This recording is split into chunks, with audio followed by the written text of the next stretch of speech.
सदियों की ठंडी बुझी राख सुगबुगा उठी, मिट्टी सोने का ताज पहन इठलाती है। दो राह समय का रथ का घर घर नाद सुनो, सिंहासन खाली करो कि जनता आती है। आपकी नमस्कार, मैं हूं केशव कांति और आप देख रहे हैं सत्यबोध। यहाँ हम सिर्फ खबर नहीं दिखाते, समाज की दबी हुई हकीकत को सत्य के तराजू पर तौलते हैं। आज का हमारा यह विशेष सत्र उन दो महान विभूतियों को समर्पित है जिन्होंने भारत के सामाजिक भूगोल को बदलने की नींव रखी। एक तरफ माता सावित्रीबाई फूले की वह कलम थी जिसने शिक्षा के बंद दरवाजों को महिलाओं और वंचितों के लिए खोल दिया, तो दूसरी तरफ छत्रपति साहू जी महाराज का वह ऐतिहासिक संघर्ष था जिसने आरक्षण और समानता को केवल शब्द नहीं बल्कि हक बना दिया।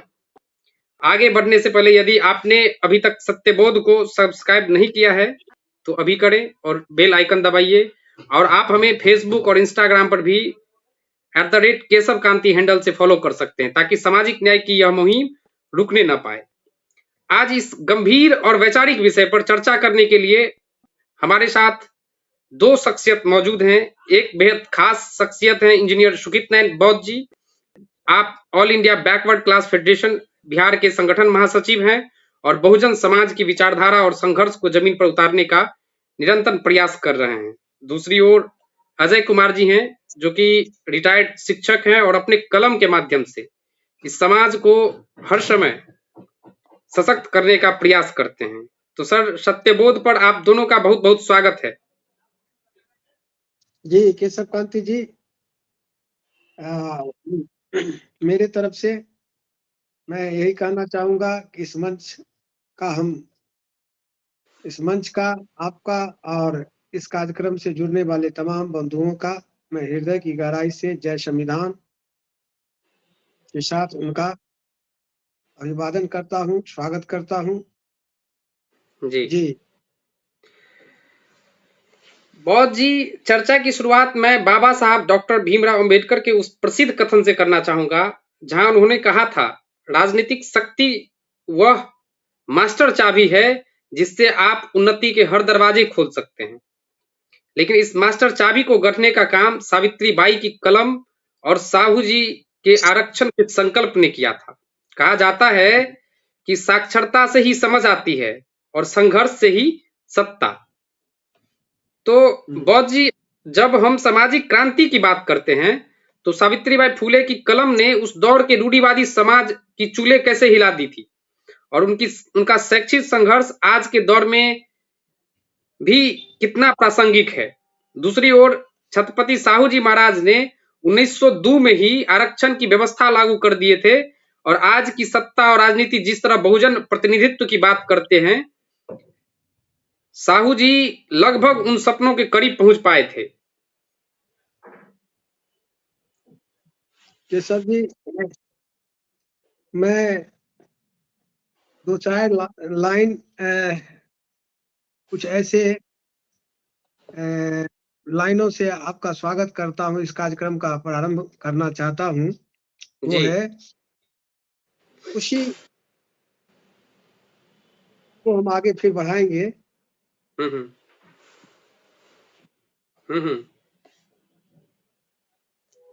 उसको सर एक बार स्क्रीन को आप टैप कर लीजिए सर।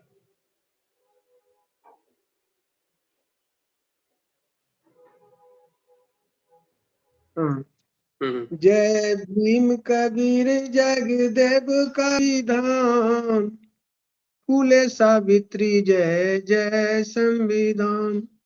जय भीम कबीर जगदेव का विधान, फूले सावित्री जय जय संविधान। जय भीम कबीर जगदेव का विधान, फूले सावित्री जय जय संविधान।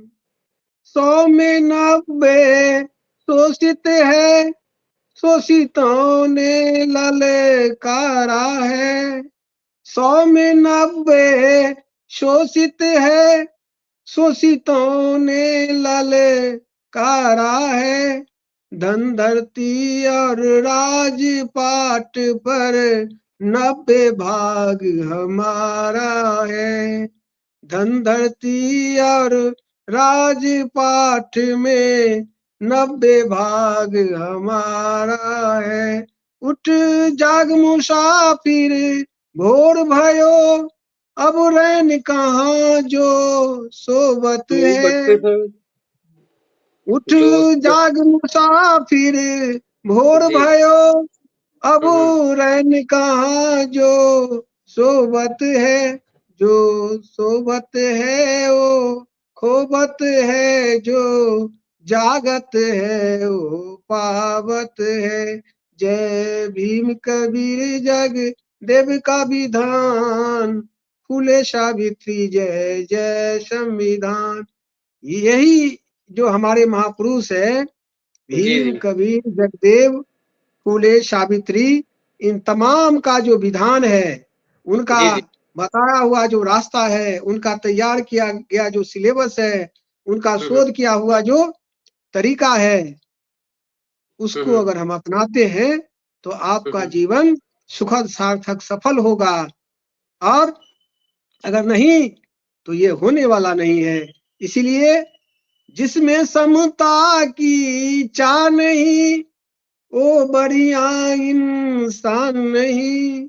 हम्म, जिसमें समता की चाह नहीं, वो बढ़िया इंसान नहीं। समता बिना समाज नहीं, बिन समाज जन राज नहीं। सबको शिक्षा सबको काज, तभी होगा सुखी समाज। हम्म, राष्ट्रपति का बेटा हो या चपरासी का संतान, सबको शिक्षा एक समान, सबको शिक्षा एक समान। जय भीम तो जगदेव।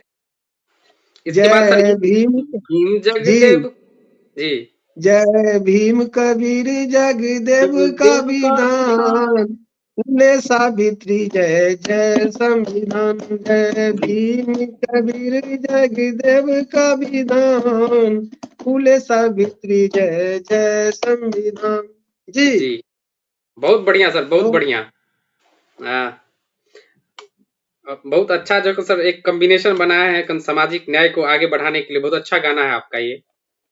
इसमें इनका जो सिलेबस है, विधान है, संविधान है, उसको अगर हम्म, आप जान लेते हैं, जीवन में उतार लेते हैं, और कबीर साहब तो कहे हैं ये हम्म, सत्संग सत्संग, ये कार्यक्रम तो आज देश में इतना चल रहा है। बहुजन बहुत सारे नेता अपने लोभ में, चाहे पद पाने के लिए, मुख्यमंत्री का पद पाने के लिए, और लोग कह रहे हैं कि हम समाज सेवा कर रहे हैं, हम्म, लेकिन वो सत्संग सत्संग घुस रहे हैं, लेकिन सत्संगी कोई नहीं है।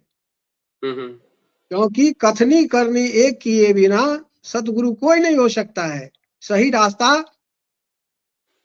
को हम्म, बताने वाला, उस पर काम करने वाला, उसको सरजमीन पर उतारने वाला नहीं हो सकता है। तो इसकी शुरुआत की थी माँ सावित्री फूले ने।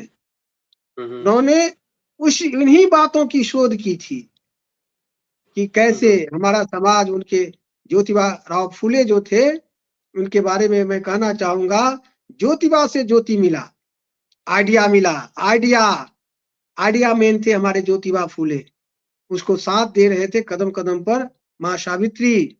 ज्योतिबा से ज्योति मिला, बुद्ध से मिला बुद्धि, कबीर से ज्ञान मिला, और बाबा साहब से प्रसिद्धि। बाबा साहब जब हमको दस्तावेज दे दिए बना के, इन्हीं कानूनों का, विधानों का, वही हमारा आज सुरक्षा कवच है। हमारे मान का, हमारे जान का, और हमारे माल का सुरक्षा प्रत्येक जगह अगर हो रहा है तो केवल और केवल उस संविधान के चलते। हम्म, तो सावित्री बाई माँ ने इतनी बड़ी काम कर गई है। तो कहा गया है, बुद्ध कहे हैं कि दुनिया में दुख है, कारक हम्म, कारण जो सिद्धांत है कि दुनिया में दुख है, दुख का कारण है हम्म, और उसका निवारण है। तो दुख का कारण है अंधविश्वास, दूसरे के बताए हुए रास्ता पर आप पीछे पीछे चल देते हो। लेकिन ज्ञानी का मतलब सो नहीं है, पहले वो जानेगा तब मानेगा, शोध करेगा तब बढ़ेगा। तो अजय, इस दिशा में एक मिनट जी, सर, अजय सर थोड़ा कैमरा पे क्लिक कर दीजिएगा आप, कैमरा पे।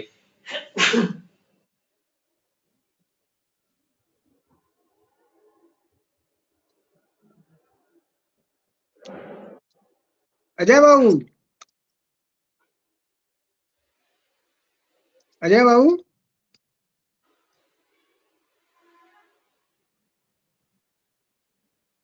हम डिस्कनेक्ट हो रहे थे अब सर। हाँ जी, लगता है हाँ कनेक्ट हो गए, डिस्कनेक्ट कनेक्ट हो हो गए, गए हैं। डिस्कनेक्ट हो गए। चलिए। अच्छा अच्छा, चलिए ठीक है। तो हम्म। बुद्ध कह गए हैं कि दुनिया में दुख का कारण क्या है? अंधविश्वास। हम्म। किसी की बात को आंख मूंद के मान लेना। और निवारण क्या है? शिक्षा, ज्ञान। हम्म। तो ज्ञान ही ऐसा चीज है, इसीलिए वो कहे अप दीपो भव। तो माँ सावित्री भी शिक्षा रूपी दीपक अपने अंदर जलाने के लिए की बात कही थी। कलम को हाथ में लेकर स्कूल खुलवा कर उसकी शुरुआत कर, और इस तरह से जब की तो पूरे पूना के अगल बगल से लेकर लास्ट में महाराष्ट्र एरिया में उनका यह जन जागृति कार्यक्रम ऐसा रंग लाया कि उनके पीछे पूरा समाज जो है चलने के लिए तैयार हो गया था। हम्म। और ये आइडिया ये आइडिया फिर हमारे बहुजन समाज के बहुत सारे लोग जब पढ़ने लगे तो उनके दिमाग में आता गया। फिर उसी के उसके आगे फिर हमारे बीच आते हैं साहू जी महाराज। शिवाजी के परपोत्र थे, छत्रपति शिवाजी के परपोत्र थे। और उन्होंने उनको भी शिक्षा जब मिला तो इनकी आइडिया को जब समझा तो समझ गए कि हमारा समाज कैसे गुलाम हो गया था। गुलामगिरी किताब पढ़े, देखे, सुने और फिर ठीक, ठीक है सर। जी। तो साहू जी महाराज जब बनते हैं, राजा बनते हैं, तो उनको जब रसोईया के द्वारा उनका औकात दिखा दिया गया। क्यों औकात?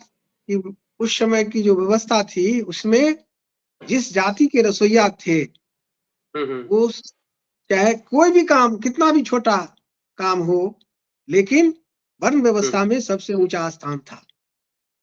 तो महाराज को गला पकड़ के गेट से बाहर कर दिया गया। तब उनका अंतरात्मा झकझोरा गया। आज सम्मान को ठेस पहुंचा कि राजा हमारे वेतन पर पलने वाला आदमी, क्योंकि वो पढ़े लिखे थे। तो वो दीपक उनको सामने से जो व्यवस्था समाज के दोहन के लिए किया गया था कि राजा भी उसके आगे में कुछ नहीं था वर्ण व्यवस्था के हिसाब से, वो भी उसके नजरिए में छोटा था। उनका उस दिन उनको ज्ञान मिला। जब ज्ञान मिला और फिर देखा इस देश में हो क्या रहा है, वो अपने दादा का इतिहास पढ़े कि उनको राज तिलक कराने के लिए कोई तैयार नहीं हुआ। और सबसे प्रभावी आदमी, प्रभावशाली, शक्तिशाली, लेकिन राजा का उनको जो है मान्यता नहीं दी जा रही थी। वो दर दर अपना जो है भ्रमण कर रहे थे कि कहां से किसी पंडित को पकड़े और हम राज्याभिषेक करा लें। कोई तैयार नहीं हुआ, क्योंकि शूद्र को राजा बनना पच नहीं रहा था किसी को। अंत में कागा भट्ट यहाँ बनारस आए, काशी, वहां आकर एक कुष्ठ रोग से ग्रसित था पंडित। उससे किसी तरह से काफी धन, माने धन देकर सोने दिया जाएगा ये गच के उनको ले जाया गया। लेकिन फिर भी वहां पर जाकर वो मना कर दिया कि नहीं। कहा कि तब कहा कि भाई आप तो गछ लिए हैं, और राजा वाला वाला थोड़ा सा अथी भी दिखाना शुरू किए कि तुम इतना हमको गछा, आप गछ लिए थे, यहाँ आ गए हैं, हमारा समय नष्ट किए। तब प्रेशर में आकर वो कहता है क्या कि ठीक है, हम लेकिन हाथ से नहीं करेंगे राज तिलक, तो पैर के अंगूठा से, वो भी बाएं पैर के अंगूठा से छत्रपति साहू जी महाराज छत्रपति शिवाजी महाराज का राज तिलक करते हैं। तो ये घटना और अपने साथ जो होने वाला यह घटना था, जब इसको जोड़ कर उन्होंने देखा तो एक पढ़ा लिखा अपदीपो किया हुआ आदमी इस बात को समझ गया कि इस व्यवस्था को जब तक हम नहीं पलटेंगे तो कौन पलटेगा।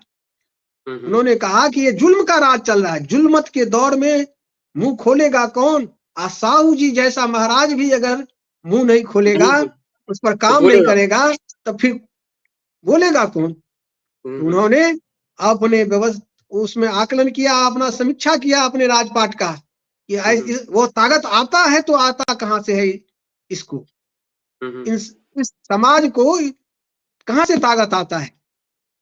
एक रसोईया होकर भी अगर महाराज से इस तरह से सलूकी कर दे तो यह ताकत कहां से आता है।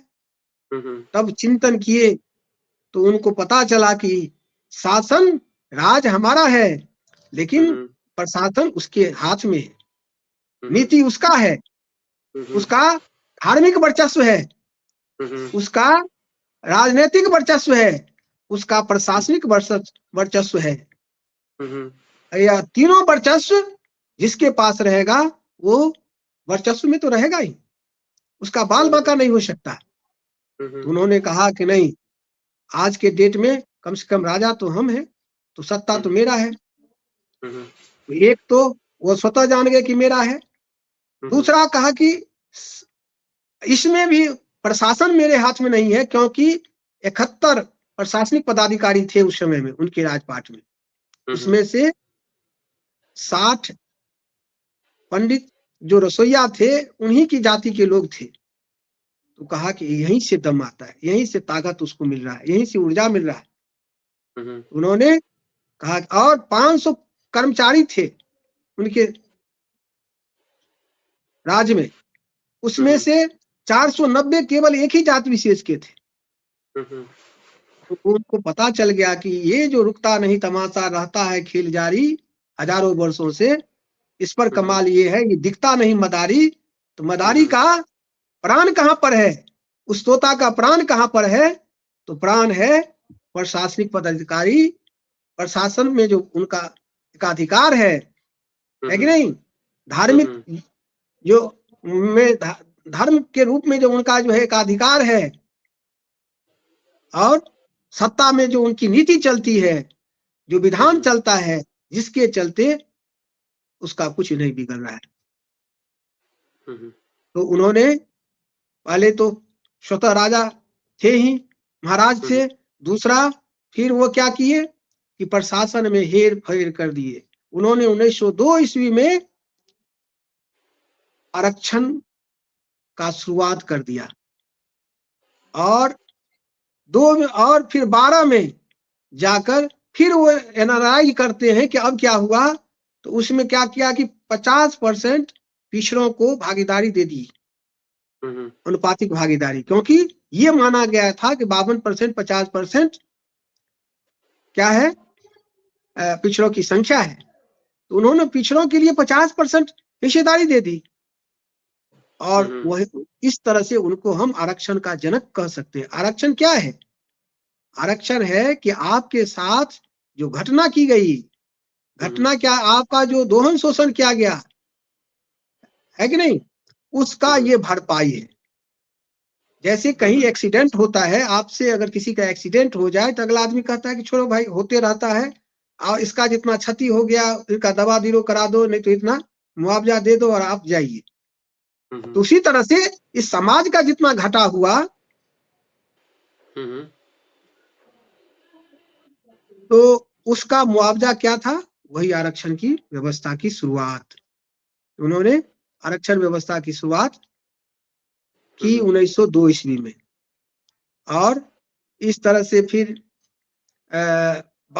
10 साल के बाद फिर जब करते हैं तो उस समय में 95 में 90 या 91 पदाधिकारी हुए थे उनकी संख्या, उसमें से मात्र 35 ही उनकी संख्या बची थी।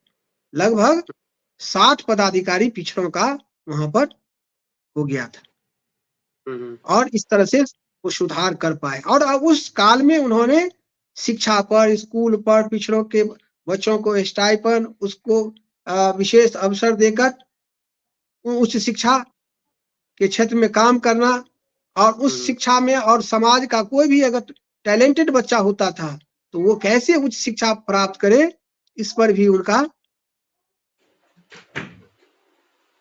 ध्यान था।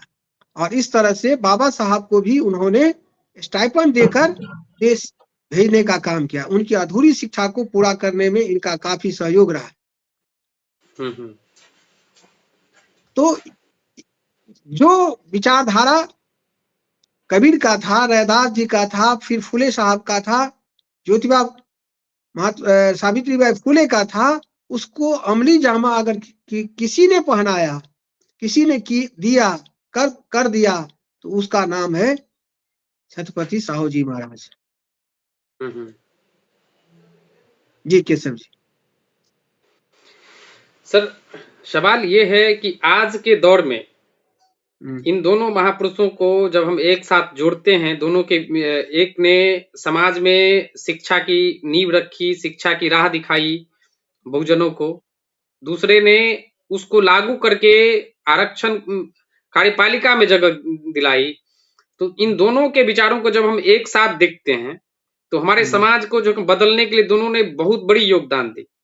ऐसे में आज के बहुजनों को इन दोनों से कैसे प्रेरणा लेना चाहिए और किस प्रकार से प्रेरणा लेकर के कैसे इनके राह पे आगे बढ़ना चाहिए ताकि हमारा समाज और सशक्त हो सके और मजबूत हो सके?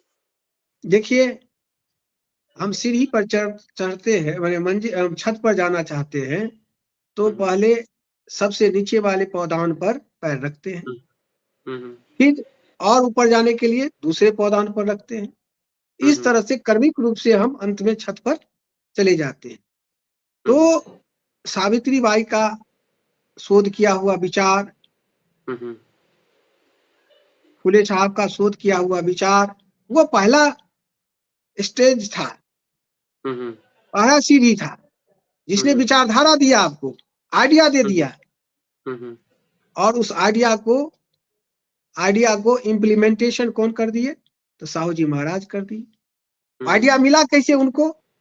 तो सावित्रीबाई से मिला, ज्योतिबा फुले से मिला, और उसको अमली जामा कैसे पहना दिया?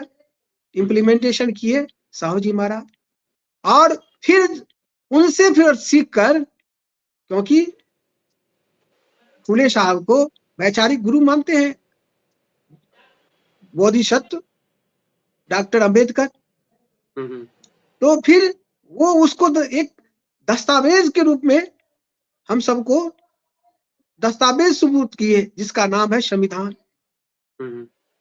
तो ये कर्मिक जो है प्रक्रिया है जीवन का, मानव जीवन में विकास का। तो अब हम लोगों का यही एक है कि ये तीनों सीढ़ी कह सकते हैं, आइडिया देना, इम्प्लीमेंटेशन होना और उसका डॉक्यूमेंटेशन कर देना। अब वो जो डॉक्यूमेंटेशन किया हुआ संविधान है जो हमको प्राप्त हुआ, जो हमारे जान का, माल का और मान का सुरक्षा करने के लिए प्रतिबद्ध है, वो सरजमीन पर कैसे उतरे, उसके लिए उसको पढ़ना पड़ेगा और पढ़ के उससे ऊर्जा लेना पड़ेगा, अप दीपो भव पढ़ना पड़ेगा, कानूनी तौर तरीका समझना पड़ेगा, देश को जानना पड़ेगा, अपना अधिकार और अपना कर्तव्य क्या है एक नागरिक के नाते ये जानना पड़ेगा।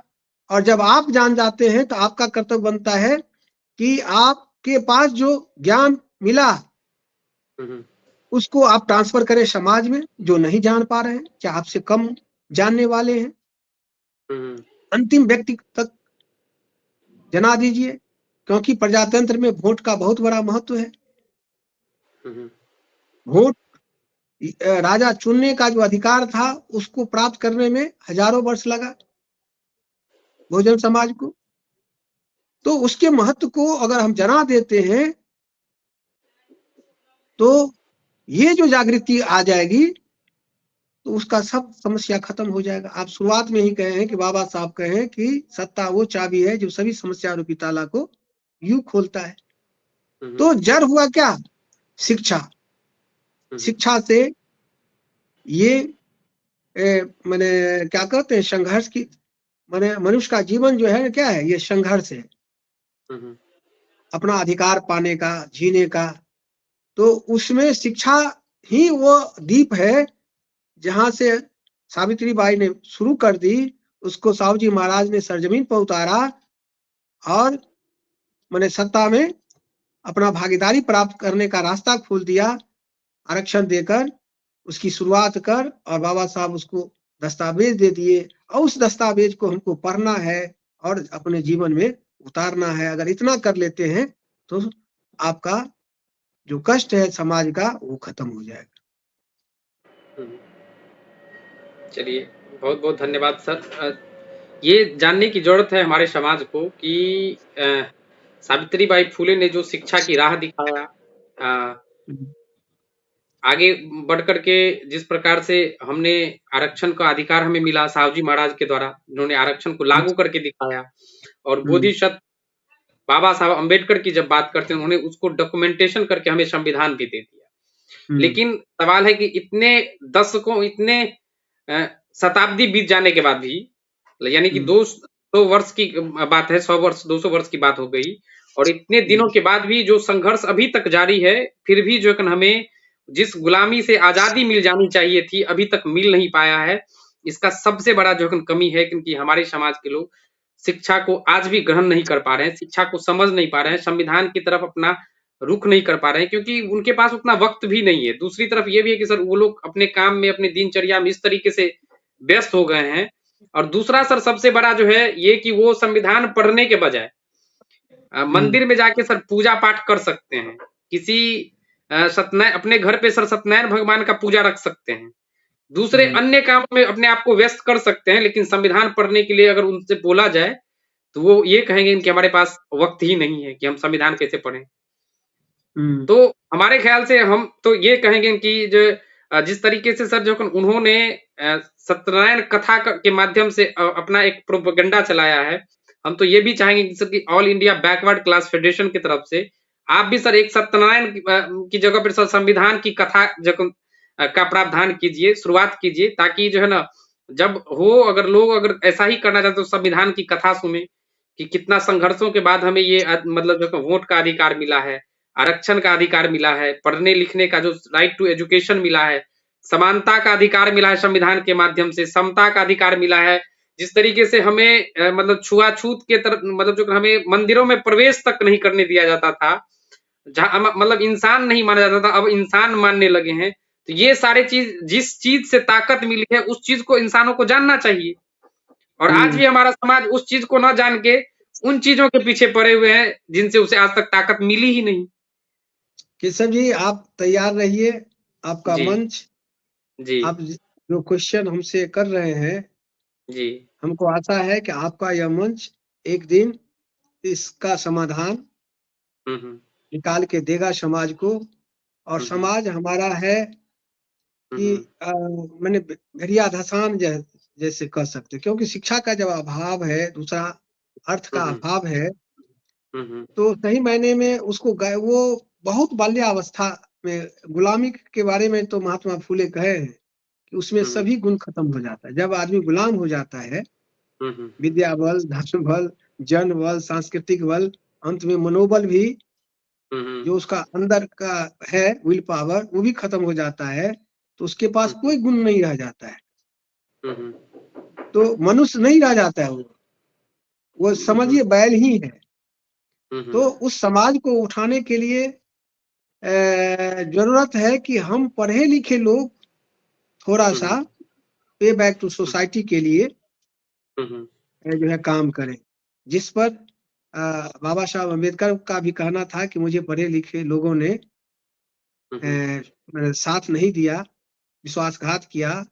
और ये कांशीराम भी कहते हैं कि पढ़े लिखे लोगों को वो बहुत गलत शब्द से ये किए थे कि पढ़े लिखे लोग स्वतः अपना बीवी और टीवी में लग जाता है, थोड़ा भी समय नहीं निकालता है। ऐसा का आप माने अन्य लोगों की तुलना में अगर पढ़ लिख लेते हैं तो जरूर आप उससे बेहतर स्थिति में आ जाते हैं, या जी, जी। नौकरी में चले जाते हैं तो और बेहतर स्थिति में चले जाते हैं, क्योंकि महीना के अंत में आपको एक दूसरे के तुलनात्मक दृष्टि से जी।